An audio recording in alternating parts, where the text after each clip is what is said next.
James Harrington stood in the pouring rain, watching as Eleanor Bennett signed the final contract. His weathered hands trembled as he realized what had just happened. His failing family farm had just become the cornerstone of the fastest-growing restaurant empire in the country. All because 6 months ago he had offered a curious stranger a perfectly ripe heirloom tomato, expecting nothing in return. As Eleanor handed him a check with more zeros than he had ever seen, she smiled and said, "This isn't charity, James. This is business, the best kind where everyone wins." Little did he know that tomato would change not only his life, but the lives of farmers across 3 continents. Before we carry on, please hit the subscribe button to make my day, and let me know where you are watching from in the comments. The morning sun crept over the eastern ridge of Willow Creek Valley, casting long shadows across the patchwork of struggling crops that made up Harrington Farms. James Harrington had been awake for hours already, his calloused hands working methodically to harvest what few ripe vegetables had survived the summer drought. At 45, his face was deeply lined from years under the sun, his once dark hair now streaked with gray at the temples. The farm had been in his family for 4 generations, but this year might be its last. The small wooden farm stand he'd erected by the roadside was nearly empty, just a few baskets of tomatoes, some zucchini, and 3 bundles of kale. It was Wednesday, farmers' market day in the nearby town of Mapleton, but James couldn't afford the stall fee this week. Instead, he was trying his luck with passing traffic on Route 27, hoping to make enough to cover the upcoming payment on his tractor loan. Another day, another dollar, or maybe just another nickel, he muttered to himself, arranging the tomatoes in a careful pyramid.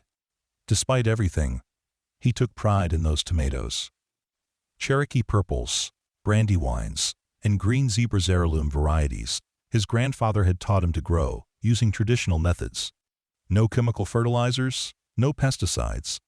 Even in this drought, they were spectacular, sweet, complex, and bursting with flavor unlike anything you could find in a supermarket. A sleek silver Audi slowed as it approached, unusual for this rural stretch of road where most vehicles were mud-splattered pickup trucks or ancient sedans. It pulled smoothly to the shoulder, tires crunching on gravel, and James straightened up, brushing soil from his hands onto his faded jeans. A woman emerged from the driver's side, her movements deliberate and precise. She was perhaps in her late 30s, dressed in a simple white linen shirt and tailored black pants that suggested city money. Her dark hair was pulled back in a neat bun, and large sunglasses covered her eyes. She approached with confident steps, scanning the modest display of produce before her gaze settled on James. "Good morning," she said, her voice carrying a hint of an accent James couldn't quite place. "These tomatoes there grown here?" James nodded. "Yes, ma'am, right over there." He gestured toward the fields behind him. "Picked them myself this morning." The woman removed her sunglasses, revealing intelligent brown eyes that studied him with unexpected intensity. "I'm Eleanor Bennett," she said, extending her hand. "James Harrington." His palm was rough against her smooth skin. "Nice to meet you, Ms. Bennett." Eleanor picked up one of the Cherokee purples, weighing it in her hand before bringing it to her nose. She closed her eyes briefly as she inhaled. "This variety Cherokee purple?" James couldn't hide his surprise. "You know your tomatoes." A small smile crossed her face. "I know food, Mr. Harrington." She placed the tomato down and selected another, this time a brandywine. "These are beautiful specimens, truly exceptional." Pride swelled in James's chest despite himself. Compliments had been rare these past few years as the farm struggled. "Thank you. Been growing them the same way for generations." "Organic?" Eleanor asked, still examining the tomato. "Yes, ma'am. No chemicals, no GMO, just good soil, hard work, and a bit of stubbornness." He attempted a smile, though it felt stiff on his face. Eleanor nodded, apparently satisfied with his answer. "How much for 5 pounds?" James quickly calculated in his head. $20 for the lot. Without hesitation, Eleanor reached into her purse and withdrew a crisp $50 bill. "I'll take them all," she said, gesturing to the entire display of tomatoes. "And please, keep the change." James started to protest it was far too generous, but Something in her expression stopped him. It wasn't pity. It was something closer to respect. He began carefully placing the tomatoes in a cardboard box he kept under the stand. "May I ask what you'll do with all these?" he inquired, trying to make conversation. "That's a lot of tomato sandwiches." Eleanor laughed, a warm sound that seemed to brighten the air around them. "I'm a chef, Mr. Harrington. I'm opening a new restaurant in Oak Ridge next month. Farm-to-table concept." James nodded, though the term was only vaguely familiar to him. He'd heard it on a cooking show once, flipping through channels late at night when sleep wouldn't come. "Fancy place, then?" "Not fancy," Eleanor corrected him. "Honest. Food should be honest, don't you think? It should tell the truth about where it comes from, who grew it, how it was raised." She picked up one last tomato from the box, a perfect green zebra, its striped skin gleaming in the sun. "May I?" James nodded, and Eleanor bit directly into the tomato as if it were an apple. Juice ran down her chin, and she closed her eyes, completely unself-conscious in her enjoyment. When she opened them again, there was a look of wonder on her face. "Mr. Harrington," she said, wiping her chin with the back of her hand, "this is extraordinary." He shrugged, uncomfortable with the praise, but pleased nonetheless. "Just a tomato, ma'am." "No." She shook her head firmly. "This is not just anything. This is a perfect expression of this soil, this sun, this season. This is a tomato with heritage, with provenance." She glanced past and at the fields, her expression thoughtful. "Would you mind if I looked around your farm?" The request caught James off guard. People didn't ask to tour the farm anymore, not since his wife Lisa had died 3 years ago, and he'd stopped hosting the autumn harvest festivals she had loved organizing. The place wasn't exactly in showcase condition either. The drought had left brown patches across the fields, and he hadn't been able to afford help to maintain the outbuildings. Some of the fence lines were sagging, and the farmhouse itself needed a new coat of paint. "It's not much to see these days," he admitted, embarrassment coloring his words. "I'd still like to look, if you don't mind." There was something in her tone, not quite a challenge, but an expectation of agreement that made it difficult to refuse. James found himself nodding. "Sure. Let me just close up here." He secured the small cash box under the counter and placed a "back in 30 minutes" sign on the stand. Not that he expected much traffic, but habit died hard. As they walked toward the fields, Eleanor asked questions, intelligent, specific questions about soil composition, water sources, crop rotation practices. James answered automatically at first, then with increasing animation as it became clear she genuinely understood and cared about the answers. By the time they reached the eastern field where he grew his prized tomatoes, he was explaining his grandfather's method for enhancing soil with volcanic minerals, sourced from a quarry 2 counties over. "That's why the flavor is so distinctive," he explained, kneeling to scoop up a handful of the rich, dark soil. "Most commercial farms deplete their soil. They put back nitrogen, maybe some phosphorus, but they miss all the trace elements that give food its character." Eleanor knelt beside him, taking some of the soil from his palm and rubbing it between her fingers. "Terroir," she said softly. "Pardon? Terroir?" It's a French concept, mostly used for wine. It means the complete environmental context in which food is grown: soil, climate, topography, even the specific farming practices. She let the soil fall back to the ground.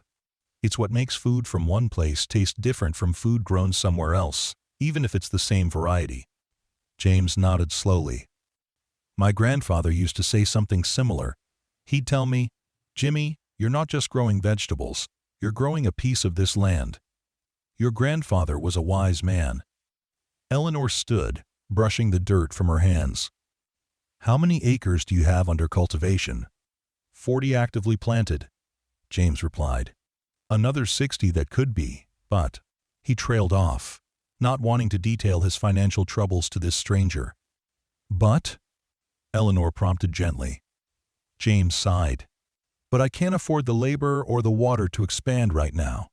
It's been a tough few years." Eleanor nodded, her expression giving nothing away. "And your distribution? Where do you sell besides that roadside stand?" "I used to have a stall at the farmer's market in Mapleton," and I supplied a few local restaurants. Had to cut back this year." He tried to keep the bitterness from his voice. "Couldn't compete with the prices from the big agricultural operations. People say they want local, organic produce, but most aren't willing to pay what it costs to grow it." "Some people are," Eleanor said quietly. She seemed to make a decision. "Mr. Harrington, I'd like to make you a proposition. My restaurant Roots opens in 4 weeks. I need a reliable source of high-quality organic produce, particularly heirloom varieties like your tomatoes. Would you be interested in becoming a supplier?" James stared at her, certain he'd misheard. "My farm isn't big enough to supply a restaurant consistently," he said finally. "I couldn't guarantee volume." "Start with what you can provide," Eleanor suggested. "We could begin with tomatoes. Perhaps expand to other vegetables as you're able. I'm willing to pay a premium for quality like this." Hope fluttered in James's chest, but he tamped it down. He'd had promising opportunities disappear too many times in recent years. "Ms. Bennett, I appreciate the offer, but restaurants come and go. I can't expand operations on a promise that might evaporate in 6 months." Instead of being offended, Eleanor smiled. "Smart business sense, Mr. Harrington. I respect that." She reached into her purse and withdrew a business card, handing it to him. "Roots isn't my first restaurant. It's my 7th. I own establishments in Chicago, Portland, and Boston. This will be my first venture into a smaller market, part of a new concept I'm developing." James examined the card. It was simple but elegant, bearing only her name, the title, Executive Chef Proprietor, and contact information. Below that was a list of restaurant names: Harvest, Soil, Bloom, Season, Field, and Seed. He'd never heard of any of them. "Research me," Eleanor suggested, seeming to read his thoughts. "Call my other suppliers. I believe in building long-term relationships with farmers who share my vision for food that honors its origins." She glanced at her watch. "I need to get back to Oak Ridge for a meeting with my contractors, but I'd like to continue this conversation. Perhaps I could return tomorrow? Bring some paperwork? Discuss specifics?" James hesitated, then nodded. What did he have to lose? "I'll be here." "Excellent." Eleanor extended her hand again, and this time her handshake was firmer, more confident. "Until tomorrow, then." James watched her drive away, the silver card disappearing around a bend in the road. He stood for a long moment, the business card still in his hand, wondering if he'd imagined the entire encounter. Then he looked down at the $50 in his pocket reel and allowed himself to feel something he hadn't experienced in years. Possibility. That evening, after closing up the stand, he'd sold a few zucchini, nothing more. James sat at his kitchen table with his ancient laptop open before him. The internet connection was slow but functional, and he typed, "Eleanor Bennett Chef," into the search engine. The results were immediate and overwhelming. Eleanor Bennett wasn't just a chef, she was a rising star in the culinary world.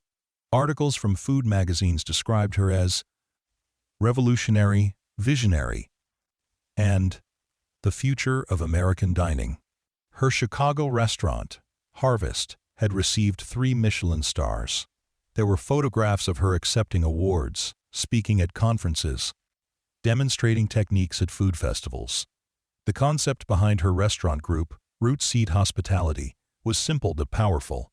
Create direct partnerships with small, sustainable farms, pay premium prices for superior ingredients, and serve seasonal menus that highlighted, rather than masked, the natural flavors of the food.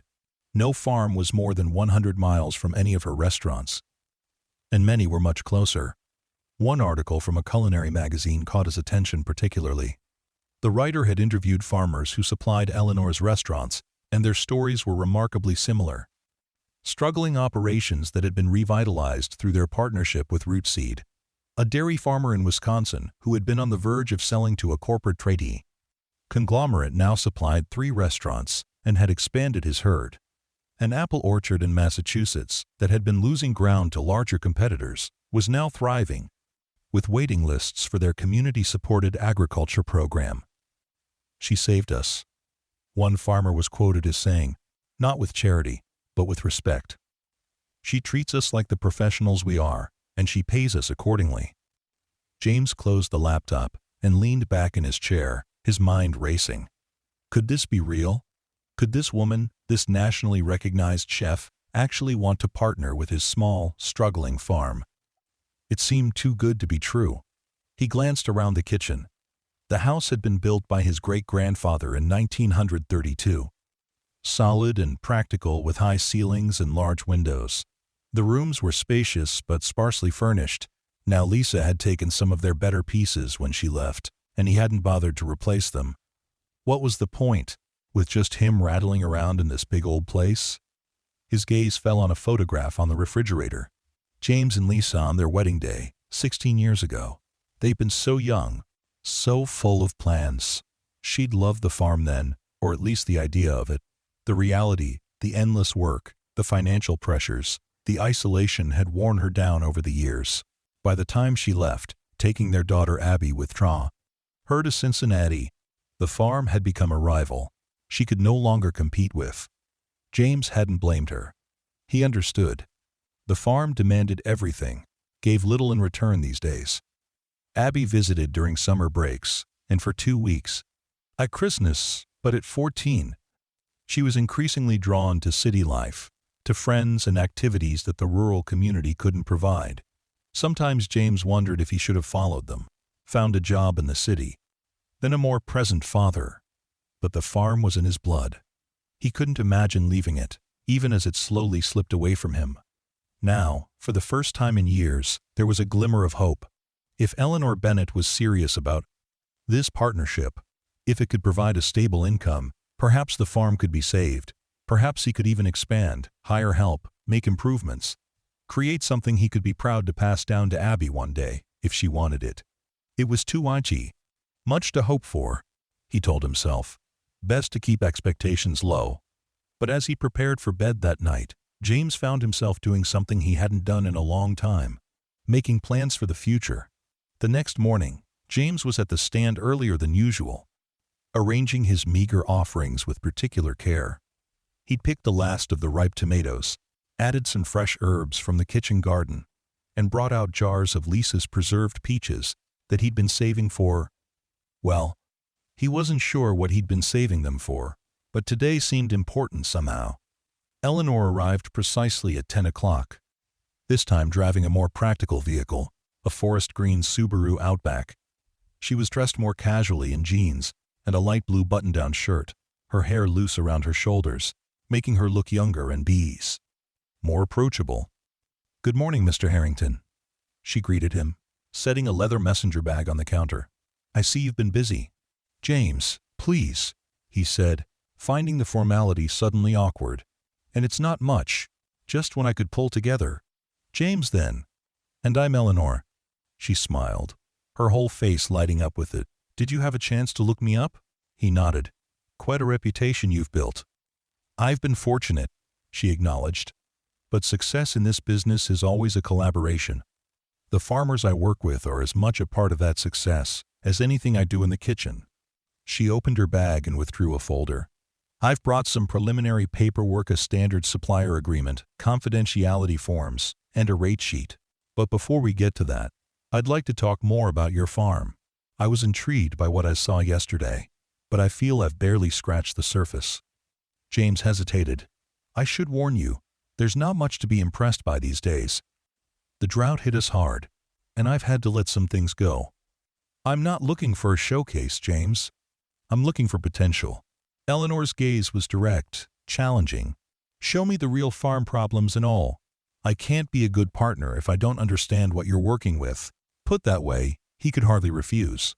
James placed the closed sign on the stand and led Eleanor on a more comprehensive tour than the day before. They walked the full perimeter of the property, James pointing out the original boundaries marked by his great-grandfather's stone walls. The creek that had once provided ample irrigation, but had dwindled to a trickle in recent years. The old barn that needed structural repairs he couldn't afford. Eleanor listened attentively, occasionally making notes in a small book she carried. She asked about the soil quality in different fields, about pests he'd encountered, about the varieties that had thrived or failed. Her questions were knowledgeable, specific, and sometimes challenging. "You're not using this northern field at all?" she asked as they approached a section overgrown with weeds. James shook his head. "Haven't for about 3 years now. The irrigation system needs to be replaced, and I haven't had the capital. But the soil is good? Some of the best on the property. My father always said it was perfect for root vegetables, carrots, beets, parsnips." Eleanor made another note. "And these outbuildings? What were they used for originally?" "That one was a smokehouse," James said, pointing to a small stone structure. "This larger one was for equipment, but the roof leaks now, so I've moved most of the tools to the main barn. And that," he indicated a long, low building with many windows, "was my mother's greenhouse. She grew seedlings there, extended our growing season by weeks on either end." "It's not in use now?" James shook his head. "Several of the glass panels broke in a storm 5 years ago. I patched it with plastic sheeting, but it's not the same. Should probably just tear it down." "That would be a shame," Eleanor murmured, approaching the greenhouse, and peering inside. "The structure looks sound. It would just need reglazing, perhaps upgraded ventilation." She turned to face him. "James, may I speak frankly?" He nodded, bracing himself for criticism. "What I see here is a farm with tremendous untapped potential. The basics are exceptional location, soil quality, water access that could be improved with investment, solid infrastructure that needs updating, but not replacing." She gestured around them. "But you're operating at perhaps 20% of capacity, if that." "I'm aware," James said stiffly, feeling defensive despite himself. "As I mentioned, capital is an issue." "Of course. I'm not criticizing your management," Eleanor said quickly. "I'm simply assessing what could be possible with the right partnership." She took a deep breath. "What I'm about to propose goes beyond my usual supplier relationships. I've been looking for a farm like this with history, with character, with potential for a special project. A flagship operation that could serve as the heart of a new concept I'm developing." James frowned, not understanding. "What kind of concept?" "I call it route to restaurant," Eleanor explained, her voice taking on an intensity that hadn't been there before. "It's an evolution of farm-to-table dining, but with a more direct connection. Imagine a restaurant where guests can not only enjoy exceptional food, but understand exactly where it came from. Perhaps even visit the source. Where education about sustainable agriculture is part of the dining experience. Where the farm and the restaurant are so closely linked that they become almost a single entity." She began to pace slightly as she spoke, her passion evident. "The modern diner is increasingly disconnected from the source of their food. They may understand intellectually that vegetables grow in soil, that meat comes from animals, but they have no visceral connection to that reality. I want to change that. I want to create an experience that reconnects people to the land, to the cycles of growth and harvest, to the labor and expertise that goes into producing real food." James watched her, fascinated by her conviction, but still unclear about what this had to do with him.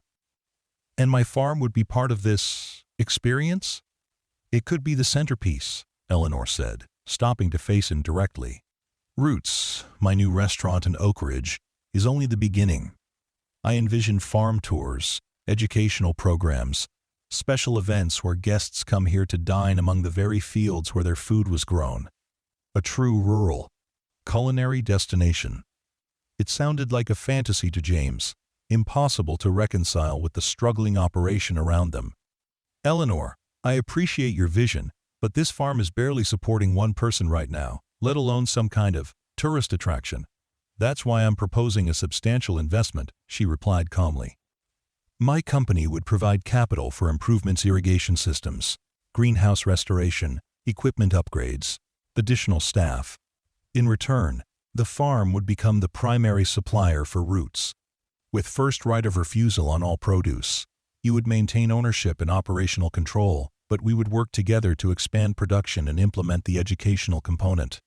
James stared at her, stunned. "You're talking about a lot of money." "I am," Eleanor agreed.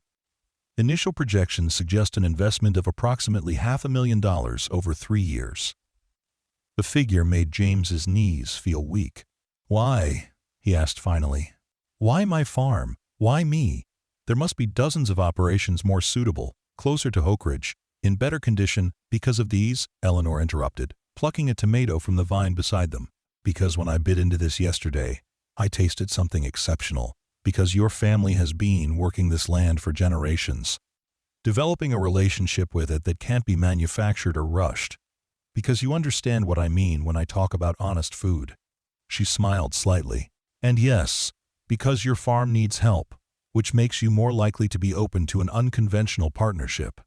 She wasn't wrong. If the farm had been thriving, he might have dismissed her proposal outright, unwilling to complicate a successful operation with outside interests. But in his current situation, he couldn't afford to turn away from this opportunity without serious consideration. I'd need to see everything in writing, he said cautiously. Had my lawyer review it. Of course, Eleanor nodded. I've prepared a preliminary agreement outlining the general terms, but the final contract would be much more detailed. We could work with your attorney to ensure all your concerns are addressed. She hesitated, then added, There is one condition that's non-negotiable, however. James tensed. Here it was the catch. What's that? The farm must remain completely organic and sustainable. No chemical fertilizers, no pesticides, no GMO. My entire brand is built on purity of ingredients and environmental responsibility. I can't compromise on that. The tension left his shoulders. That's not a problem. The farm has been organic since my grandfather's time, long before it was fashionable. He allowed himself a small smile. He used to say chemicals were for farmers who didn't know how to listen to their land. Eleanor's expression brightened. Your grandfather and I would have gotten along well, I think. She reached into her bag again and withdrew a thicker document. Here's the preliminary proposal. Take your time with it. Talk to your lawyer. Research my company thoroughly. I know this is a significant decision. James accepted the document, hefting its weight in his hand. How soon would you need an answer? I'm not in a rush, Eleanor said. The restaurant won't open for a month, and the larger concept would take time to implement even after an agreement is reached. That said, I would like to begin sourcing some items from you immediately if possible. The tomatoes, certainly, and any other vegetables you have available. We could start with a simple supplier relationship while you consider the bigger picture. It was a reasonable approach, giving him time to assess her operation before committing to the broader partnership. James nodded slowly. I think I could manage that. I have tomatoes, some summer squash, herbs, kale.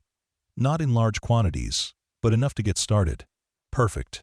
Eleanor's smile was warm with approval. I'll send my sous chef, Marcus, tomorrow with crates. He can pick up whatever you have ready and discuss specific needs for the coming week. She glanced at her watch. I should get back to Oak Ridge meetings with the designer this afternoon, but I'll check in with you next week about the proposal, if that works for you. Yes, that's fine. James felt slightly dazed by how quickly things were moving. Eleanor extended her hand, and he shook it, noticing again the contrast between her smooth palm and his work-roughened one. I think this could be the beginning of something extraordinary, James, she said, her brown eyes intent on his. For both of us. As he watched her drive away for the second time in 2 days, James wondered if he was making a terrible mistake in even considering her offer. Or perhaps the bigger mistake would be turning it down.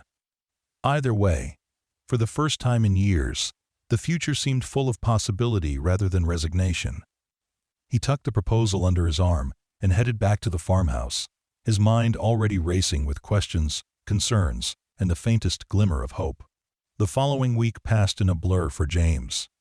True to Eleanor's word, Marcus arrived the next day, tall, serious young man with a culinary school degree and an almost reverential approach to vegetables. He examined each tomato as if it were a precious gem, asking detailed questions about growing conditions and handling procedures. By the end of his visit, James had sold him not only all the remaining tomatoes, but also zucchini, kale, and fresh herbs, nearly $200 worth of produce that would otherwise have languished at the roadside stand. Marcus returned 3 days later for another pickup, this time with specific requests: baby carrots if available, edible flowers, unusual leafy greens. James scrambled to accommodate, harvesting young carrots that weren't quite market-ready by conventional standards, but that Marcus declared perfect. Gathering nasturtium blossoms from Lisa's old flower garden, cutting tender mustard greens that most of his regular customers wouldn't recognize. Meanwhile, James studied Eleanor's proposal meticulously. The document outlined a three-phase plan: an immediate supplier relationship, a first-year capital investment for essential improvements, irrigation, greenhouse repairs, equipment, and a longer-term partnership developing the educational component of her vision. The financial terms were more generous than he had dared hope: fair prices for produce, reasonable repayment terms for the investment, and a profit-sharing arrangement for the educational programs that acknowledged his expertise and time commitment. He met with Harold Grimes, a lawyer in Mapleton who had handled his family's affairs for decades.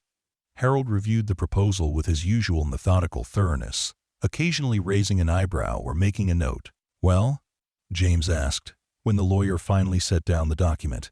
Harold removed his reading glasses and polished them thoughtfully before responding.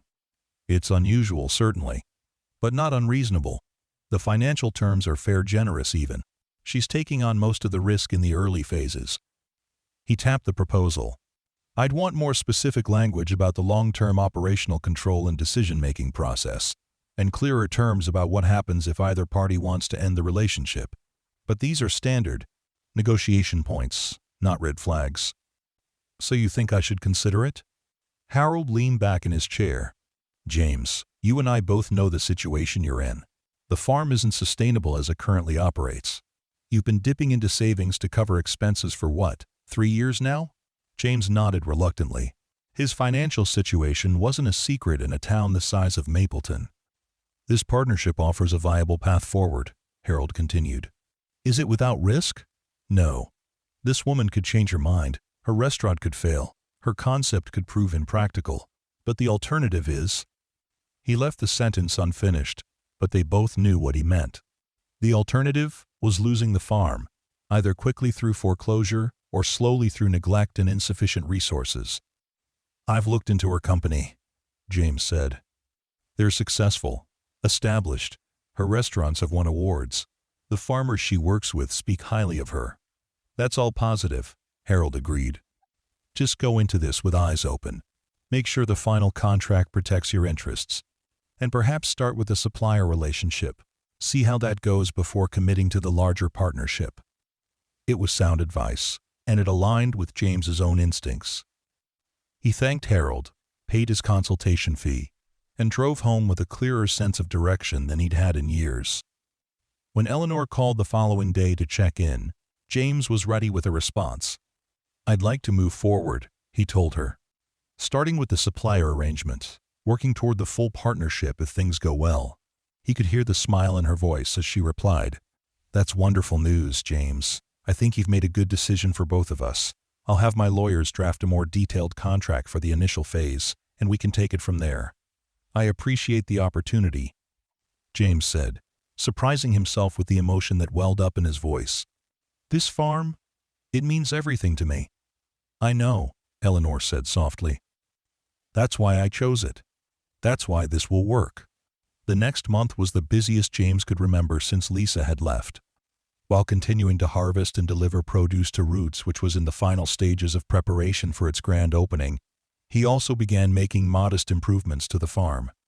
Eleanor had advanced a small portion of the promised investment as a gesture of good faith, allowing him to repair the main irrigation system and purchase seeds for fall planting. Marcus became a regular presence, visiting the farm 3 times a week to collect produce and discuss upcoming needs. The young chef's enthusiasm was contagious, and James found himself looking forward to their conversations, to Marcus's delight in each new harvest, to the stories of how James's vegetables were being transformed in brass. The restaurant kitchen. "Chef Bennett is designing an entire tasting menu around your tomatoes for opening night," Marcus informed him during one visit, carefully packing Cherokee purples into padded crates. 6 courses, each highlighting a different variety. She says your tomatoes deserve to be the star, not just a component. James felt a flush of pride at this news. "Will there be enough?" I could check some of the vines that are just coming ripe. We've got exactly what we need, Marcus assured him. Chef plans the menu around what's available, not the other way around. That's her philosophy. The ingredients dictate the dish, not the chef's ego. It was a principle James could appreciate. In farming, as in cooking, one had to work with nature, not against it. You couldn't force the land to produce what it didn't want to give you, had to listen, adapt, cooperate. The day before the restaurant's opening, Eleanor herself came to the farm. She hadn't visited since their initial meetings, busy with the countless details of launching a new establishment, but she arrived that afternoon with a small entourage. Marcus, a photographer, and a young woman introduced as Cress. Lily, her publicist. I hope you don't mind, Eleanor said after introductions were made. I'd like to document the farm for our website and promotional materials. Customers should know where their food comes from, don't you think? James agreed somewhat hesitantly. The farm still wasn't in showcase condition, despite his recent efforts. But Eleanor assured him that authenticity was more important than perfection, and the photographer, bearded man named David, seemed to have an eye for beauty in unexpected places. He photographed James's hands as he harvested carrots, close-ups of water droplets on kale leaves, the contrast between newly tilled soil and the weathered wood of the barn. He captured James in conversation with Eleanor, both of them animated, gesturing toward the fields, planning for the future. I'd like to invite you to the opening tomorrow night, Eleanor said, as the visit was concluding. As our honored guest, our premier supplier should see firsthand what becomes of his produce, don't you think? James hesitated. I'd be out of place in a fine dining restaurant, he admitted. I don't even own a suit anymore. Eleanor shook her head firmly. You could never be out of place in a restaurant that exists because of your work, James. Come as you are. Wear what makes you comfortable. She smiled. Just wash the soil from under your fingernails, perhaps. He laughed at that, the sound surprising him. When had he last laughed genuinely? All right, he agreed. I'd like to see it. Wonderful. We'll reserve the best table for you, 7 o'clock. She hesitated, then added, feel free to bring someone, if you'd like. A friend, a family member. James thought briefly of Lisa, of how she might have enjoyed such an evening, of how proud she might have been to see the farm being valued this way. But that was a past life. It'll just be me, he said. Perfect, Eleanor replied, seemingly unbothered by his solitary status. Until tomorrow, then. The following evening, James found himself driving to Oak Ridge with a nervousness he hadn't felt in years. He'd showered thoroughly, trimmed his beard, and put on his best clothes-clean jeans, a blue button-down shirt Lisa had given him years ago, and the least worn of his boots. He'd even found an old bottle of cologne in the bathroom cabinet, though he'd applied it sparingly, unsure if the scent had aged well. Roots was located in a renovated warehouse in what had once been Oak Ridge's industrial district, but was now being revitalized with galleries, craft breweries, and boutiques. The building's exterior maintained its original brick facade, with only a simple wooden sign bearing the restaurant's name and a stylized tree logo to indicate its current purpose. Inside, however, the transformation was complete. The space was open and airy, with exposed beams and brick walls softened by natural elements, planters filled with herbs and edible flowers, light fixtures made from reclaimed wood, tables crafted from a single massive oak that had fallen during a storm. According to a small plaque, James noticed as he was led to his seat. The overall effect was both rustic and refined, comfortable rather than pretentious. James's table was centrally located, offering a view of both the open kitchen where chefs worked with focused precision and the large windows overlooking a small courtyard garden. A handwritten card placed on the table read simply, "Reserved for our founding farmer." He had barely settled into his seat when Eleanor emerged from the kitchen, still wearing her chef's coat but with her hair neatly arranged. She approached his table with a warm smile. "James, you made it. Welcome to Roots." She gestured around the space. "What do you think?" "It's beautiful," he said sincerely. "Not what I expected. No white tablecloths, no stuffy formality." Eleanor nodded. "That's intentional. Food like yours deserves respect, but it doesn't need pretense. It should be enjoyed in an environment that feels connected to its origins. She glanced back toward the kitchen. I can't stay long opening night chaos, but I wanted to welcome you personally. You won't be ordering from the menu tonight. I've prepared a special tasting experience featuring your produce. Is that all right? James nodded, slightly overwhelmed by the attention. Of course. I'm honored. The honor is mine, Eleanor replied, her expression suddenly serious. Without farmers like you, chefs like me would have nothing to work with, something the culinary world often forgets. She squeezed his shoulder lightly. Enjoy your meal. I'll check on you between courses. After she left, a server approached with the first offering a small glass of clear, pale golden liquid. Chilled tomato water, clarified from Heritage Farms Cherokee Purples, he announced, with basil oil and sea salt. James sipped cautiously, then more deeply, as the flavor registered pure tomato essence, intense yet delicate, with the basil adding a subtle aromatic note. It was as if Eleanor had somehow distilled the very soul of his tomatoes into liquid form. Before he could fully process the experience, the next course arrived, a salad of heirloom tomato varieties cut into precise, jewel-like cubes, dressed simply with aged balsamic vinegar and olive oil, accompanied by house-made ricotta cheese. Each subsequent course featured his produce in increasingly sophisticated preparations. Tomato tartare with capers and shallots, a warm tart with roasted tomatoes and caramelized onions, pasta with a sauce of slow-roasted tomatoes that had been cooking for 12 hours, according to the server. With each dish, the server explicitly named Heritage Farms as the source, sometimes sharing specific details about the varieties used or growing methods employed, information that could only have come from James's owl. Conversations with Marcus. Between courses, diners at nearby tables began to glance curiously in his direction, connecting him to the farm mentioned repeatedly by the servers. One couple even asked if he was the farmer, their faces lighting up with interest when he reluctantly confirmed it. They peppered him with questions about organic growing practices, clearly fascinated by the connection between the food on their plates and the person who had grown it. Eleanor emerged from the kitchen periodically, checking on his experience, explaining her inspirations for particular dishes.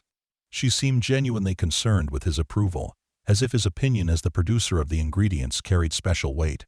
The pasta course, the sauce reminded me of something my grandmother used to make, he told her when she asked for his thoughts. She'd simmer tomatoes all day, just like you did, but she never got that intensity of flavor.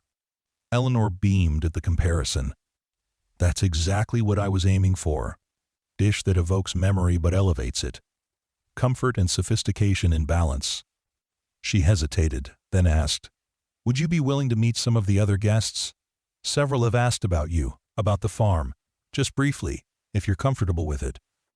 James was far outside his comfort zone already, but he found himself nodding. If you think it would help the restaurant, sure. It's not about marketing, Eleanor corrected him gently. It's about education, about making connections. These people are eating your tomatoes, James. They should know what went into growing them. Put that way, he could hardly refuse. For the next 15 minutes, Eleanor led him to selected tables, introducing him as the artist behind tonight's menu. Diners responded with genuine interest, asking thoughtful questions, expressing appreciation for his work in ways he had never experienced at the farmer's market or roadside stand. No one haggled over prices or complained about a spot on a zucchini. Instead, they treated him with a respect usually reserved for professionals in more prestigious fields: doctors, lawyers, professors. By the time he returned to his table for the dessert course, a surprising but delicious tomato and strawberry sorbet with basil shortbread, James felt a shift in his perception. For years, he had seen himself as a struggling farmer, barely hanging on to a dying way of life. Tonight, in this room, he was something else, an artisan, a producer of exceptional ingredients, essential to a celebrated chef's vision. His work had value beyond the modest prices he charged at his stand. It created experiences, memories, connections between people and the land that nourished them. As the meal concluded, Eleanor joined him once more, this time settling into the chair across from him. She had removed her chef's coat, and looked both exhausted and exhilarated, the way James felt after a successful harvest. "Well?" she asked simply. "I've never tasted anything like it," James admitted. "I've been growing these tomatoes my whole life, and I never imagined they could become that." "That's the magic of our partnership," Eleanor said, leaning forward intently. "You create the foundation ingredients with integrity, with character. I build upon that foundation, highlighting what makes them special. Neither of us could do this alone." James nodded slowly, understanding washing over him. "This is what you meant about reconnecting people to their food. I saw it happening tonight, those diners, asking about the farm, about growing methods. They cared in a way my regular customers rarely do." Exactly. When people understand the story behind their food, when they can connect with the person who grew it, they value it differently. They waste less. They appreciate more. They become advocates for sustainable agriculture, even if they never set foot on a farm themselves. She smiled ruefully. "Sorry, get passionate about this. It's been my mission for years." "No, I understand," James said, surprised to find he meant it. "I felt it tonight, watching people respond to the food, to the story you told about my farm. It was meaningful.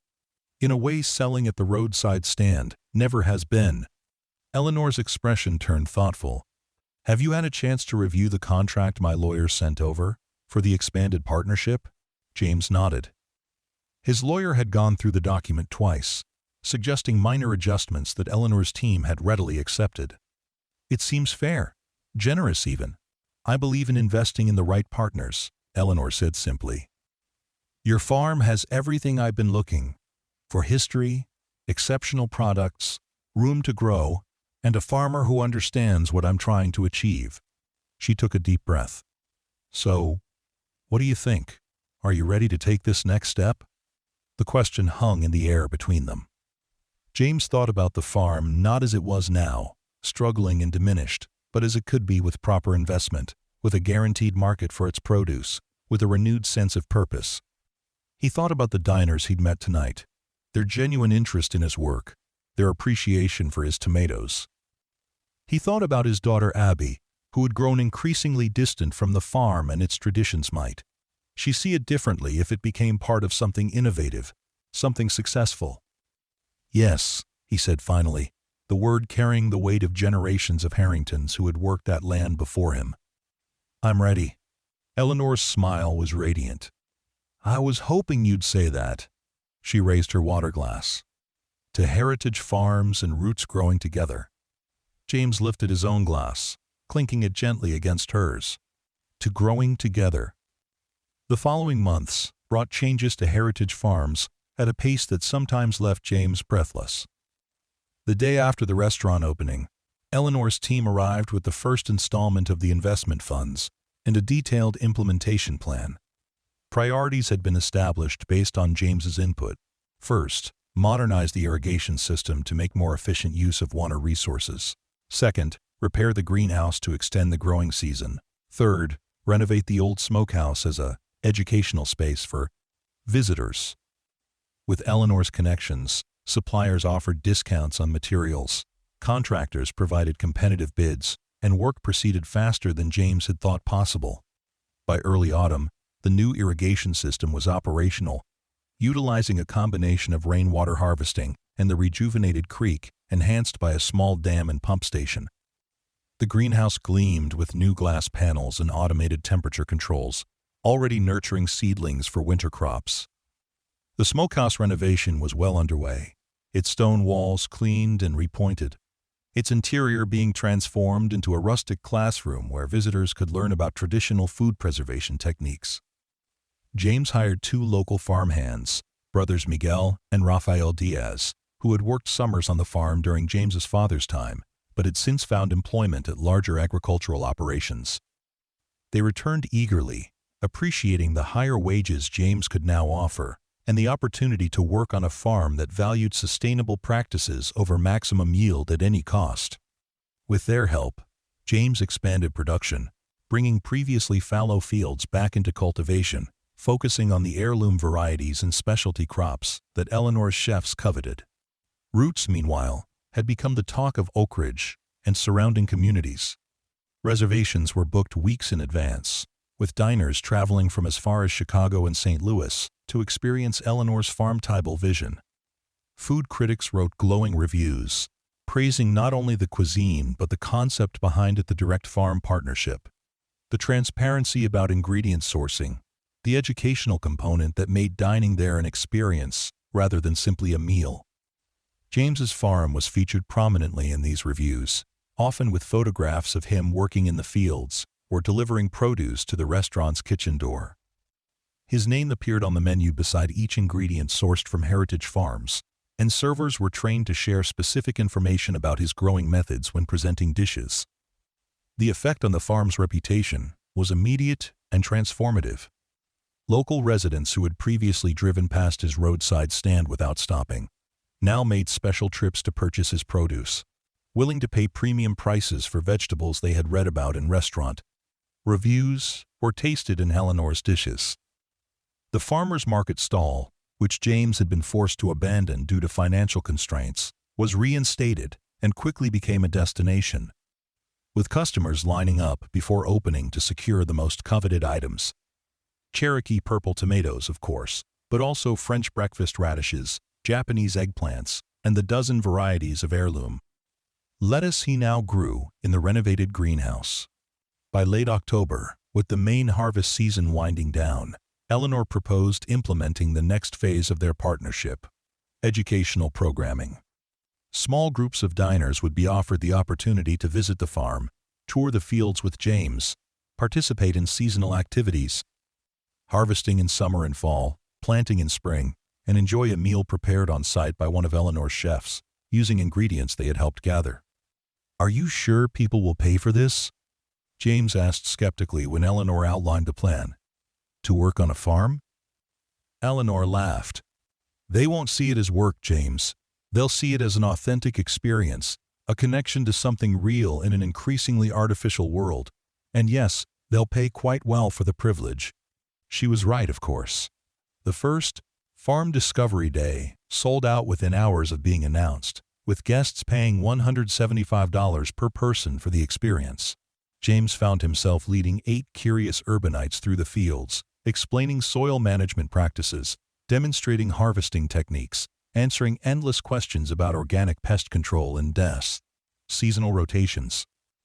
To his surprise, the visitors were genuinely engaged, carefully following his instructions, treating his land and crops with respect, expressing wonder at the complexity and beauty of processes he had taken for granted his entire life. The meal that followed, served at a long table set up between rows of fall squash plants, was a revelation. Marcus, who had been promoted to chef de cuisine at Roots, prepared dishes using the vegetables the group had harvested, cooking on portable equipment set up in the old barn. The guests photographed each course extensively before eating, asking James to explain the varieties they were consuming, sharing stories of their own gardens or farmers market discoveries. They departed with bags of additional produce, purchased at premium prices, and effusive thanks for the experience. "See?" Eleanor said as they watched the last car leave. "People are hungry for this, not just for good food, but for connection to where it comes from, for authenticity." James nodded, beginning to understand the deeper currents of her vision. "I never thought of farming as something people would want to experience as entertainment, I guess." "Not entertainment," Eleanor corrected. "Education, engagement, a reminder that food doesn't originate in sterile supermarket packages." She smiled at him. "You're not just growing vegetables anymore, James. You're growing understanding." The Farm Discovery Days continued through November, weather permitting, and were scheduled to resume in April with spring planting activities. In the meantime, the farm shifted to winter operations greenhouse production, planning for the coming season, infrastructure improvements that couldn't be done during the growing months. James found himself busier than he had been in years, but it was purposeful work, not the desperate scramble to survive that had characterized recent seasons. In December, Abby came home for her winter break from school. At 15 now, she had become increasingly independent, her visits to the farm sometimes seeming more obligation than choice. James had tried not to take it Personally, adolescence was difficult enough without adding the complications of divorced parents and rural isolation. He had been preparing himself for her disinterest, for the inevitable comparisons between the farm's simple lifestyle and the more exciting urban environment her mother provided in Cincinnati. To his surprise, Abby arrived full of curiosity about the changes at Heritage Farms. She had been following the farm's new Instagram account managed by Lily, Eleanor's publicist, with photos and content provided by James, and had even seen a feature about Roots and its farmer partner in a Prowla magazine at her dentist's office. "My friends think it's so cool that my dad's farm is famous," she told him as they drove home from the bus station. "Josie's mom ate at the restaurant last month when they went to visit colleges. She said it was the best meal she's ever had." James couldn't help smiling at the pride in his daughter's voice. "Well, the restaurant's famous. The farm is just part of the story." "Dad, there's a picture of you on the wall," Abby said, rolling her eyes in the particular way only teenagers can master. "And your name is on the menu. That's pretty famous."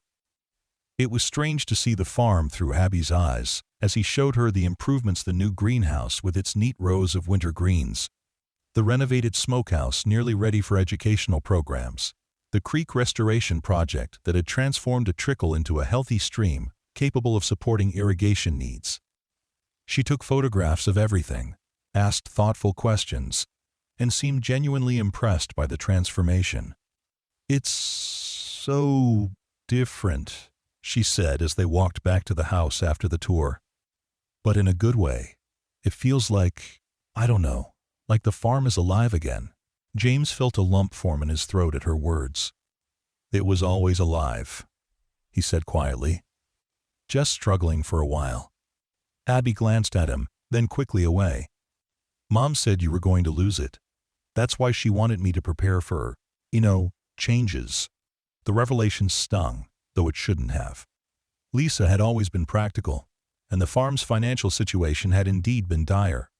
Of course she would have wanted to prepare their daughter for the possibility that this place, which had been in James's family for generations, might not be there for her to return to in the future. It was a possibility, he acknowledged. Before the partnership with Eleanor. "Well, I'm glad it worked out," Abby said, the forced casualness in her tone not quite masking her emotion. "It would have been weird not having the farm to come back to, even if I don't want to be a farmer or anything." James put his arm around her shoulders, and for once, she didn't pull away. "The farm will always be here for you, in whatever way you want it to be," he promised. "Whether that's a place to visit, a connection to your heritage, or just some really good tomatoes sent to wherever you end up living." Abby laughed. "Maybe I'll be one of those city people who pays to come harvest vegetables. That would be ironic, right? Since I spent my whole childhood trying to get out of farm chores." "Extremely ironic," James agreed, smiling. "And I'd charge you full price, no family discount."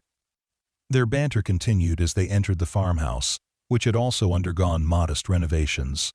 A fresh coat of paint, some basic repairs to the porch and roof, new appliances in the kitchen that had been part of the blah. Farm investment plan. James had initially questioned the need for household improvements, but Eleanor had insisted that the farmhouse was an integral part of the operation, not just a private residence. Visitors would see it, she argued. It should reflect the same care and attention as the fields and outbuildings. Now, watching Abby move comfortably through the updated kitchen, he was grateful for Eleanor's insistence. The house felt more like a home again, less like a shrine to better days or a way station between work shifts. He hadn't realized how much he had let it deteriorate, not just physically but emotionally, until he saw it through his daughter's eyes. That evening, after dinner, James received a call from Eleanor. She had been traveling for the past week, visiting her other restaurants and working on plans for future expansions. "How's everything at the farm?" she asked after greeting him. "Good. The greenhouse is producing even better than expected. Marcus picked up the first harvest of winter greens yesterday. And the smokehouse renovation should be finished by the end of the month." "Excellent. And your daughter? She arrived safely?" James smiled at her memory for details. He had mentioned Abby's visit in passing during their last conversation. She's here, actually seems interested in the farm for the first time in years. I'm not surprised, Eleanor said. Teenagers are more perceptive than we give them credit for. She can see that something special is happening there. She paused, then added, Actually, that's partly why I'm calling. I have a proposal that might involve Abby, if she's interested. Oh? James raised an eyebrow, though she couldn't see it. We're planning a special event at Roots next week, a holiday dinner, showcasing winter vegetables from heritage farms. I'd like you to attend. Of course, but I thought perhaps Abby might like to join you. She could see the restaurant, meet the team, get a behind-the-scenes look at how we transform our father's produce into the final dishes. The invitation was thoughtful, offering Abby a glimpse of the glamorous side of the farm's new partnership. I'm sure she'd love that, James said. She's been following the restaurant on social media, apparently. Quite impressed that her dad is associated with something so cool. Eleanor laughed. Approval from a 15-year-old is high praise indeed. There's one other thing, she added. I've been thinking about summer internship programs. We'll be expanding the educational component at the farm, as well as potentially opening a second Roots location in St. Louis. We'll need help bright young people who understand both the agricultural and culinary aspects of what we're doing. If Abby has any interest in food, farming, business, marketing, education really, any aspect of this operation, there might be a place for her. End quote. James was momentarily speechless. The thought of Abby willingly spending her summer at the farm, engaged in meaningful work that connected to Eleanor's broader vision, seemed almost too good to be true. I'll mention it to her, he managed finally. No pressure, of course. Of course, Eleanor agreed. It should be her choice. But sometimes young people just need to see the possibilities, to understand that their family legacy can be part of their future without defining it entirely. After they hung up, James sat for a long moment, considering Eleanor's words. She had an uncanny ability to see situations clearly, to identify connections and possibilities that others missed. It was what had brought her to his roadside stand that summer day, what had enabled her to envision a partnership when he had seen only a small sales transaction. And now she was offering Abby a way to connect with the farm that acknowledged her individual interests and aspirations, rather than expecting her to conform to the traditional path of inheritance and obligation. When he mentioned the restaurant invitation to Abby the next morning, her enthusiasm was immediate and unrestrained. Seriously? We can go? I need to find something to wear. Do you think I could take pictures for Instagram? My friends will literally die. James laughed at her excitement. I'm sure photos are fine. Eleanor specifically invited you, so you'll be a VIP. He hesitated, then added casually. She also mentioned something about summer internships, for students interested in different aspects of the farm-restaurant partnership, if that's something you might want to explore. Abby's expression turned thoughtful. Like, working at the restaurant, or the farm? Either. Both. It sounds like they'll need help with the educational programs, the social media, the farm tours, even the actual farming, though I know that's not your favorite activity. Huh. Abby was quiet for a moment, considering. That might actually be cool. I mean, working in a restaurant would look good on my college applications. In the social media stuff, I'm already better at Instagram than you are, Dad. A very low bar, James acknowledged with a smile. I'll think about it, Abby said, which from a teenager was practically a commitment. The dinner at Roots the following week exceeded even James's expectations. Eleanor had arranged for them to arrive early for a kitchen tour, where Abby was treated like a visiting dignitary. The chef showed her how they transformed her father's vegetables into elegant dishes, explaining techniques, offering tastes, answering her increasingly confident questions. Marcus even allowed her to assist with plating a dish, carefully placing microgreens grown in the Heritage Farm's greenhouse atop a vividly colored winter squash soup. During the meal, served at the chef's table with a perfect view of the kitchen operations, Eleanor joined them intermittently, discussing her vision for the partnership's future. She spoke directly to Abby, not down to her, soliciting her opinions and perspectives with genuine interest. "Your father's tomatoes changed everything for me," Eleanor told her as dessert was served, a delicate apple tart made with fruit from an orchard near the farm. "One perfect bite, and I knew I'd found the foundation for what I'd been trying to create for years. That's how it works. Sometimes you search and search, and then suddenly the missing piece appears when you're not even looking for it." Abby glanced at James, a hint of pride in her eyes. "Dad's always been kind of obsessed with those tomatoes," she said. "When I was little, he used to make me taste different varieties, blindfolded, to train my palate." James felt himself flushing. "I'd forgotten about that," he admitted. "It was a game my father played with me. I thought you enjoyed it." "I did," Abby said, surprising him. "I can still tell a Cherokee purple from a Brandywine, you know, by smell alone." Eleanor's eyes lit up. "That's an exceptional skill, Abby. The kind that would be very valuable in a culinary context." She glanced at James, then back to his daughter. "Has your father mentioned the internship program we're developing?" Abby nodded. "He said there might be positions in different areas.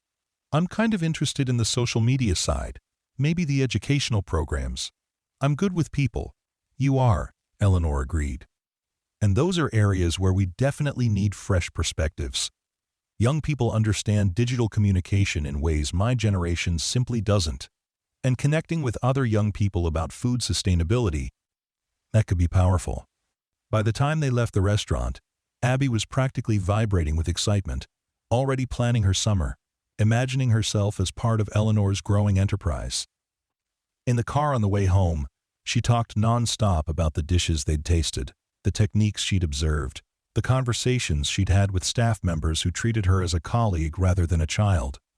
"Eleanor is amazing," she said finally, as they turned onto the long drive leading to the farmhouse. "I can't believe she picked our farm out of nowhere." "Neither can I, sometimes," James admitted. "But I'm grateful she did." Abby was quiet for a moment, then asked, "Do you think Mom would like what's happening here? With the farm, I mean?" The question caught James off guard. He and Lisa rarely discussed his farm operation anymore. Their conversations were generally limited to matters directly concerning Abby. "I don't know," he said honestly. "She always worried about the farm's financial stability, and that's definitely improved. Beyond that," he shrugged, "I'd like to think she'd be happy to see the place thriving." "I'm going to tell her about the internship," Abby decided. "I think she'd be okay with it, especially the social media part. She's always saying I spend too much time online anyway, at least this would be productive." James smiled. "That's true." He hesitated, then added, "I'm glad you're excited about it, Abby. The farm's changing, growing into something new. It would mean a lot to have you be part of that, even in a small way." Yeah, well, she mumbled, suddenly self-conscious, in the way of teenagers receiving parental approval. "It's not like I'm going to become a farmer or anything, but the restaurant side is pretty cool." "Pretty cool," James agreed, hiding his smile in the darkness of the car. As winter deepened, the partnership between Heritage Farms and Roots continued to flourish. The greenhouse provided a steady stream of greens, herbs, and root vegetables throughout the coldest months, while planning for the spring planting intensified. James and Eleanor spent hours discussing which varieties to prioritize, balancing the restaurant's needs with the farm's capabilities and James's expertise. The smokehouse renovation was completed in January, transforming the stone building into a rustic but functional educational space with demonstration areas, seating for small groups, and displays explaining traditional food preservation methods. Eleanor arranged for a professional photographer to document the process of smoking and preserving vegetables from the farm, creating materials for future classes and events. In February, Eleanor approached James with another expansion of their partnership, a line of retail products under the Heritage Farms label. The initial offerings would be simple preserved tomatoes, pickled vegetables, herb-infused oils, and vinegars, all produced in small batches, using the farm's produce and traditional methods. The products would be sold at Roots and other root seed restaurants, at the farm stand, and through a new online store. "The margins on retail products are excellent," Eleanor explained as they discussed the concept. And it creates another revenue stream that's not dependent on fresh produce availability. Plus, it extends your season-preserved tomatoes can be sold year-round, not just during the summer harvest. James was intrigued but hesitant. I don't know anything about food processing regulations, packaging, distribution. That's where my team comes in, Eleanor assured him. We already handle similar products for a restaurant group. We'd adapt those systems to your farm's specific needs. She smiled. Besides, don't tell me your family doesn't have secret recipes for preserving the summer harvest. Those are treasures, James' cultural heritage worth sharing and protecting. He couldn't deny it. His grandmother's recipe books were still in the farmhouse attic, handwritten collections of preservation techniques developed over generations, specific to the varieties grown on heritage farms. He had used some of them himself over the years, putting up tomatoes and pickles for personal consumption, but had never considered them as potential commercial products. I might have a few recipes, he admitted. My grandmother was known for her tomato preserve. She used a touch of clove that made them distinctive. Eleanor's eyes lit up. That's exactly the kind of unique offering I'm talking about. Authentic, connected to the farm's history, impossible to replicate commercially. She leaned forward intently. Let me see the recipes, James. Let's create something special together. By March, the first test batches of Heritage Farms preserved tomatoes with clove were being produced in a small commercial kitchen Eleanor had access to in Oak Ridge. James provided his grandmother's recipe and oversized mason jars of tomatoes he had put up the previous summer. Working alongside an experienced food production team to adapt the family method to commercial standards while maintaining its distinctive flavor. The results were impressive jars of jewel-like tomatoes in a subtly spiced sauce, each bearing a label designed by Lily that featured an illustration of the farmhouse and the tagline, 4 generations of flavor. When the first production run of 500 jars was complete, Eleanor presented James with jar number 1, ceremoniously signing and dating the label. The beginning of a new chapter for Heritage Farms, she declared. From roadside stand to national distribution. National? James questioned, raising an eyebrow. That seems ambitious. Start small, think big, Eleanor replied with a wink. The jars will be available at Roots next week, and we'll monitor customer response. If it's positive, which I'm confident it will be, we'll expand to my other restaurants, then select specialty food shops in major cities. By next year, who knows? Maybe Whole Foods, Williams-Sonoma. The preserved tomatoes debuted at Roots to immediate acclaim. Jars were displayed on shelves near the entrance, available for purchase, and also incorporated into several dishes on the menu. Customers began asking for the products by name, often buying multiple jars to take home after experiencing them in their meals. When the initial stock sold out in 2 weeks, Eleanor doubled the next production run and accelerated plans for additional products: pickled green tomatoes, herb-infused olive oil, tomato chutney. By early April, as the farm prepared for spring planting, a small but steady stream of income was flowing from the retail products, supplementing the restaurant's produce purchases and creating year-round revenue that Paxson had never existed before. James found himself spending 1 day a week at the commercial kitchen, overseeing production runs, ensuring quality control, searching through his grandmother's recipes for the next potential offering. It was completely different from his usual farm work, clean, climate-controlled, precise, in a different way. But he found he enjoyed it, particularly the connection to family traditions that might otherwise have been lost. The educational programs also expanded with the arrival of spring.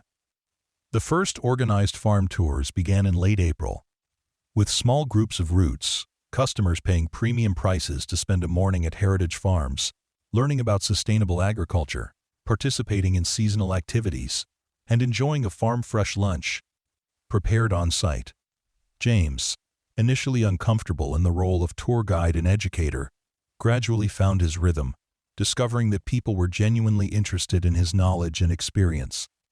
Abby arrived in June for her summer internship, moving into her old bedroom and immediately injecting youthful energy into the operation. As promised, Eleanor had created a position that aligned with her interests: part social media manager for the farm, part assistant for the educational programs. She spent mornings in the fields with James, photographing the day's harvest for Instagram and Facebook, afternoons at the farm stand or assisting with tours, and one day a week at Roots, learning about the restaurant side of the operation. To James's surprise and delight, Abby thrived in the role. Her social media posts, showcasing the beauty of freshly harvested vegetables, the process of planting and growing, the transformation of produce into dishes at Roots, attracted thousands of followers to the Heritage Farms accounts. Her warm, genuine interaction with farm visitors, particularly younger ones, added a dimension to the tours that James could never have provided himself. "She's a natural," Eleanor observed one afternoon, watching Abby explain heirloom seed saving to a group of visiting culinary students.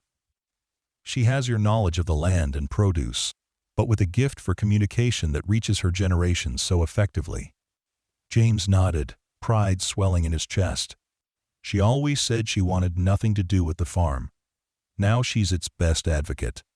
Sometimes we need to see our heritage through fresh eyes, reimagined for a new era, before we can embrace it," Eleanor said thoughtfully. "That's what's happening here, for both of you. The farm isn't just the past anymore, it's the future too, evolving without losing its essential character." It was true, James realized. The farm was changing rapidly, expanding in directions his father and grandfather could never have imagined: educational programs, retail products, social media presence, culinary tourism. Yet its core identity remained intact. A family operation committed to sustainable practices and exceptional produce. The changes weren't erasing Heritage Farm's legacy. They were ensuring its survival and relevance for another generation. By midsummer, the partnership had expanded even further. Eleanor's restaurant group purchased a delivery van emblazoned with both the Roots and Heritage Farms logos, enabling more efficient transport of produce from farm to restaurant and retail products to various distribution points. A small processing facility was constructed near the greenhouse, allowing for on-site production of the preserved tomatoes and other retail products, which had now expanded to include herb-infused vinegars, dried herb blends, and seasonal fruit preserves. The farm hired 2 additional workers, local college students studying agriculture, who were eager for hands-on experience with sustainable farming methods. Under James's guidance, they expanded production of specialty greens and edible flowers, which commanded premium prices from Roots, and had begun attracting interest from other high-end restaurants in the region. In August, Eleanor arrived at the farm with an unexpected announcement. A national food magazine wanted to feature Heritage Farms and Roots in a cover story about the evolution of farm to table dining. The article would trace the journey from James's roadside stand to the thriving partnership that now existed, with photographs of the farm, the restaurant, and the people behind both.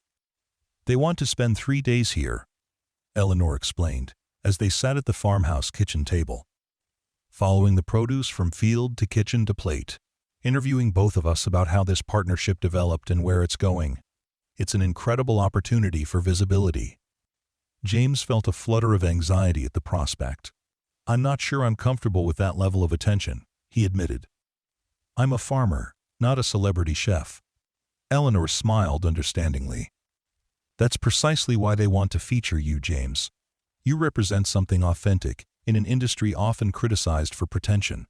The fact that you're not seeking the spotlight makes your story more compelling." She reached across the table to touch his hand briefly. "But I won't push if you're truly opposed. This partnership has always been about mutual respect." Put that way, James found it difficult to refuse. And there were practical considerations as well. The exposure could drive more visitors to the farm tours, more customers to the retail products, more diners to Roots. It was a business opportunity, not just a personal spotlight. "All right," he agreed finally. "But I won't pose for photos in overalls holding a pitchfork. That farming stereotype drives me crazy." Eleanor laughed. "I promise, no stereotypical farmer poses. They want to show the reality of modern sustainable agriculture: sophisticated, knowledgeable, innovative." The magazine team arrived the following week. A writer, a photographer, and a stylist who seemed primarily concerned with making sure everything looked natural and unposed. An irony that wasn't lost on James. They shadowed him through his daily routine, photographing the morning harvest, the delivery to Roots, the preparation of dishes in the restaurant kitchen. They interviewed him about his family's history on the land, about the challenges of small-scale farming in an era of agricultural conglomerates, about the unexpected partnership with Eleanor that had transformed Heritage Farms' prospects. Throughout the process, James was surprised to find himself growing more comfortable with sharing his story. The writer, a thoughtful woman named Claire, asked intelligent questions that went beyond superficial interest, genuinely seeking to understand the complex relationships between farmer, chef, land, and consumer.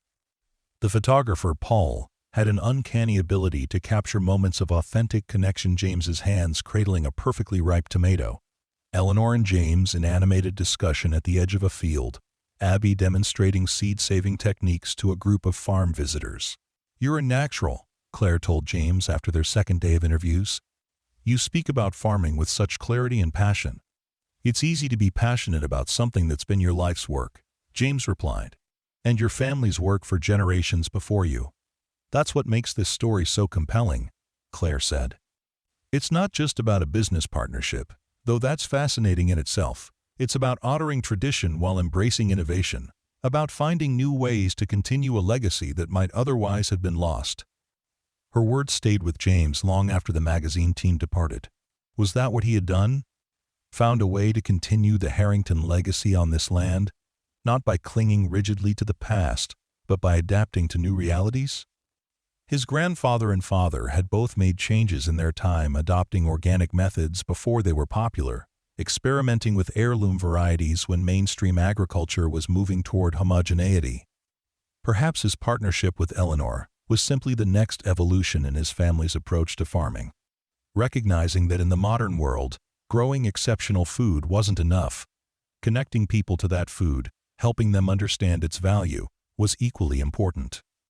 The magazine article appeared in October, featuring a cover photo of James and Eleanor standing in the tomato field, morning light illuminating the rows of plants around them.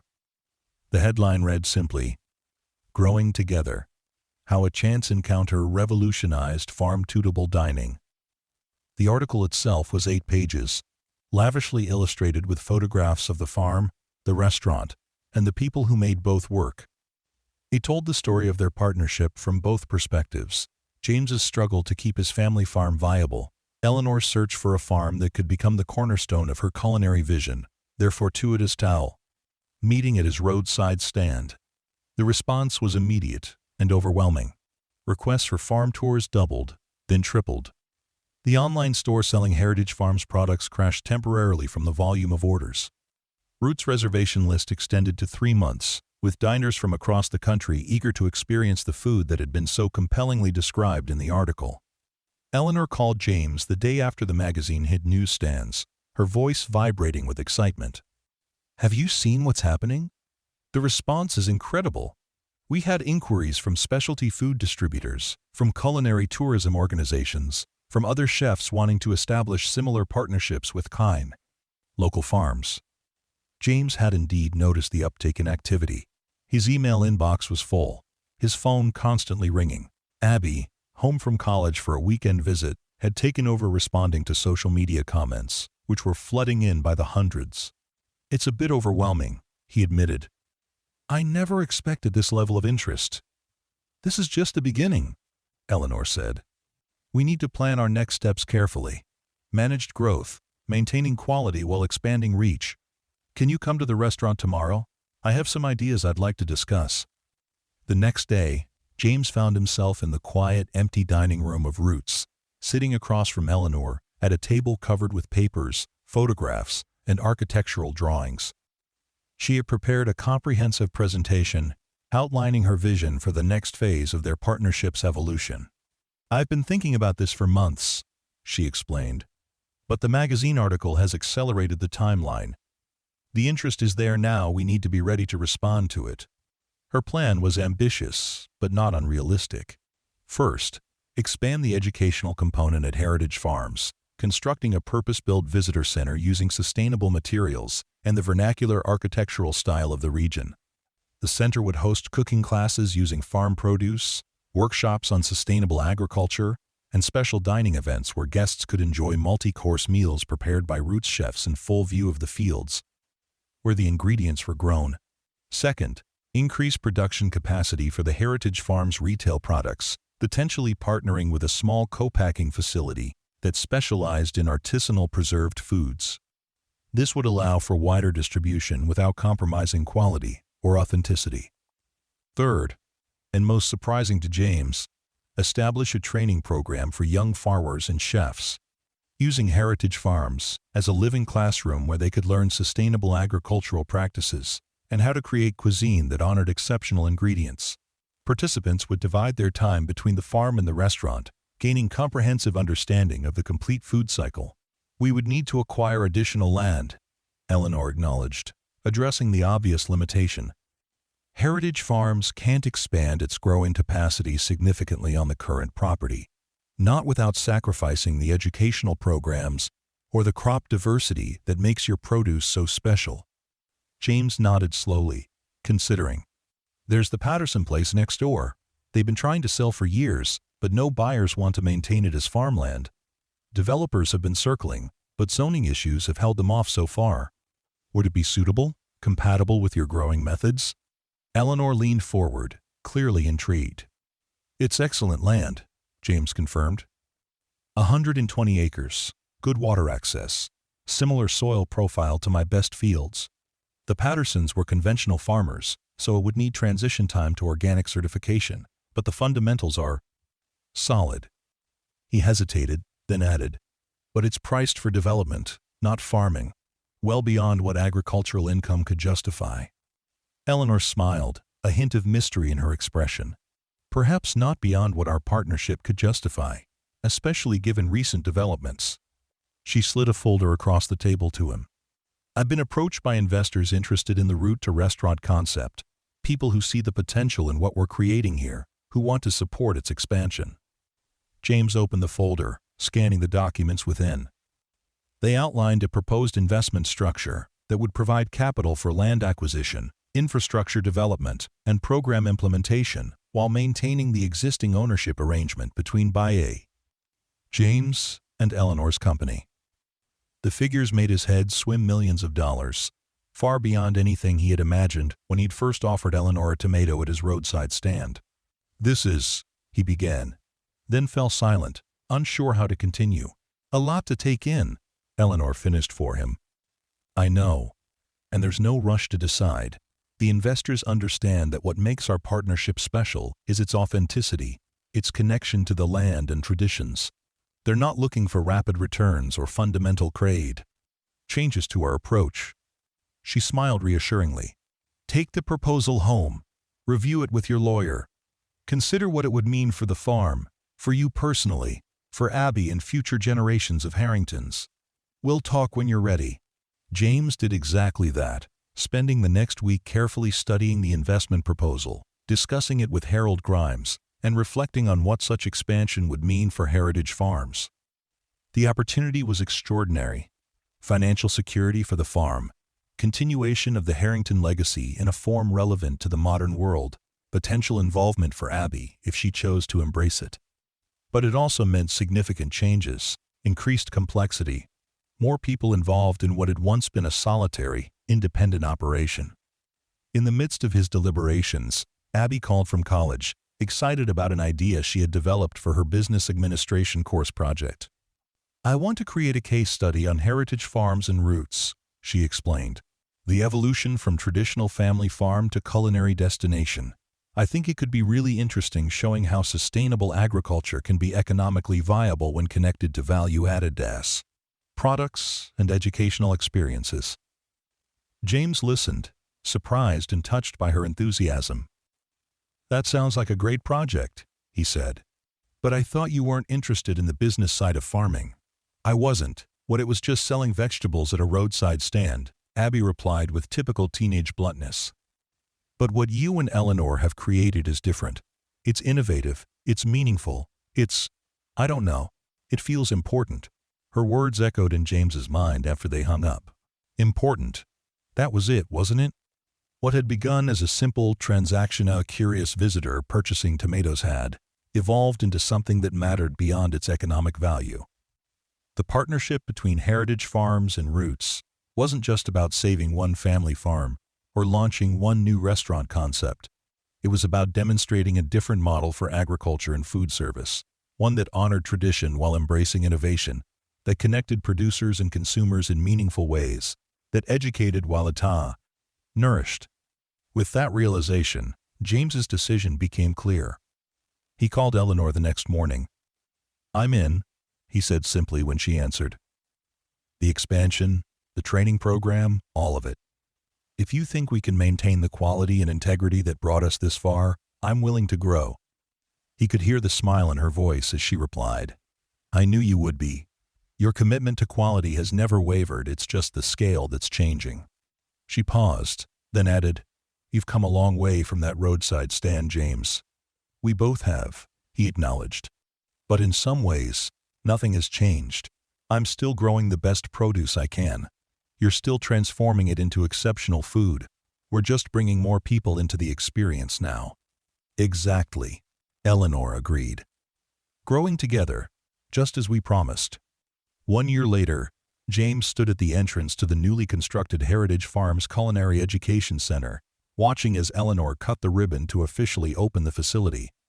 Beside him, I'll be home from college for the summer to manage the farm's expanding social media presence, and educational programs recorded the moment for Instagram Live, providing enthusiastic commentary for the thousands of followers who had become invested in the farm's journey. The center was a beautiful synthesis of traditional and modern design, reclaimed barnwood and stone from the region combined with soaring glass walls that provided views of the surrounding fields. Inside, a state-of-the-art teaching kitchen stood ready for cooking classes and demonstrations. Exhibition spaces showcased the history of the farm and the evolution of sustainable agriculture. A small cafe served dishes featuring Heritage Farms produce, prepared by students in the chef training program that had launched that spring. Beyond the center, the farm itself had expanded onto the adjacent Patterson property, now at its second year of organic transition. New growing areas were carefully planned to maintain soil health and biodiversity, with dedicated fields for chef training, visitor education, and commercial production. The Heritage Farms product line had expanded to 20 items, distributed to specialty food shops across the country, and featured in all 6 Rootseed restaurants. Eleanor had opened 2 more locations in Cress the past year, each with strong connections to local farms that shared her vision and values. The farm now employed 15 people full-time, plus seasonal workers and interns. The original farmhouse had been lovingly restored, with the kitchen expanded to accommodate small cooking classes and product development. James still lived. There it was still his home, the heart of the operation, but he was no longer alone in his efforts to keep the land productive and relevant. As Eleanor completed the ribbon-cutting ceremony and guests began to filter into the new center, she made her way to where James stood, slightly apart from the crowd. As always, she seemed to sense his mixed emotions about such public moments. "What do you think?" she asked quietly. "Is it what you imagined when we discussed this a year ago?" James considered the question carefully, looking out over the property that had been in his family for generations, but had transformed so dramatically in the past 2 years. "It's more than I imagined," he admitted. "Better in some ways, different in others. But it feels right." Eleanor nodded, understanding in her eyes. "The essence is still here," she said. "The connection to the land, the commitment to quality, the respect for tradition. We've just built upon that foundation." "We have," James agreed. "And it's strong enough to support it all." They stood in companionable silence for a moment, watching as visitors explored the new facility, as staff members guided tours through the demonstration gardens, as Abby confidently led a group of young chef trainees toward the fields where they would harvest ingredients for the day's cooking class. "You know," Eleanor said finally, "I still think about that first tomato you gave me. How perfect it was. How it crystallized everything I had been trying to achieve in my restaurants." She smiled at him. "Some people might call our meeting coincidence, But I think it was something more, the right connection at the right moment. James returned her smile, remembering that summer day that now seems so long ago. I'm just glad you stopped at my stand, he said simply, and that you knew a good tomato when you tasted one. The best tomato, Eleanor corrected him. And now, the whole world knows it too. Together, they walked toward the center, toward the future they had built from a chance encounter and a single perfect fruit grown with care and soil that had nourished generations of Harringtons. The farm had been saved, not by clinging to the past, but by embracing change while honoring tradition. It would continue to evolve, to grow, to nourish both body and mind for generations to come. And it had all begun with that simplest of gestures, a farmer sharing the bounty of his land with a curious stranger, expecting nothing in return but appreciation for his work. As they entered the building, greeted by applause from the gathered crowd, James felt a profound sense of rightness. This was his legacy now, just fields and crops, but connections and understanding, a model for how farming could thrive in the modern world while staying true to its essential purpose. Feeding people well, with food that honored both the land it came from and the hands that grew it. And that, he realized, was exactly what his grandfather had taught him farming should be. All those years ago, not just growing vegetables, but growing a piece of this land that could be shared with the world.